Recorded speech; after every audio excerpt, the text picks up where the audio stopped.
রাষ্ট্রপতি নির্বাচনে কেউ প্রার্থিতা প্রত্যাহার করেননি উল্লেখ করে নির্বাচন কমিশন সচিব আখতার আহমেদ বলেছেন, ইতোমধ্যে এ সংক্রান্ত সব প্রস্তুতি সম্পন্ন হয়েছে। বিকেল 4টা পর্যন্ত প্রার্থিতা প্রত্যাহারের সুযোগ থাকলেও কেউ তা না করায় আগামী 20 আগস্ট দুপুর 2টা থেকে বিকেল 5টা পর্যন্ত সংসদ অধিবেশন কক্ষে ভোট গ্রহণ অনুষ্ঠিত হবে। পছন্দের প্রার্থীকে ভোটদান শেষে অধিবেশন কক্ষে স্থাপিত 3টি বাক্সে ব্যালট পেপার ফেলবেন সংসদ সদস্যরা। বিকেল 5টায় ভোট গ্রহণ শেষে তাৎক্ষণিকভাবে ভোট গণনা হবে।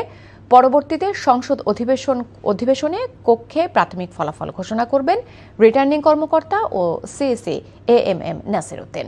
আর গেজেটের কার্যক্রম সম্পন্ন করবে ইসি সচিবালয়। রাষ্ট্রপতি পদে বিএনপির প্রার্থী মির্জা ফখরুল ইসলাম আলমগীর এবং জামায়াতে ইসলামের নেতৃত্বাধীন 11 দলীয় জোটের প্রার্থী অলি আহমদ। বাছাই, প্রত্যাহার, ভোট গ্রহণ, এই 4টা স্টেজ আছে। আজকে 3য় স্টেজটা পার হলো। এখন আমরা 4th স্টেজটা হচ্ছে ভোট গ্রহণ, এবং ভোট গ্রহণের তারিখটা আমি বলেছি, সময়টাও বলেছি, কোথায় হবে সেটাও জানিয়েছি, পদ্ধতিটাও বলেছি। ভোটারের সংখ্যা হচ্ছে 349 এবং 349টা ব্যালটই থাকবে। আমি নির্বাচন পর্যন্ত বলি, শপথের ব্যাপারটা পরবর্তীতে। ব্যালটের রংটা আছে সাদার উপরে কালো প্রিন্ট।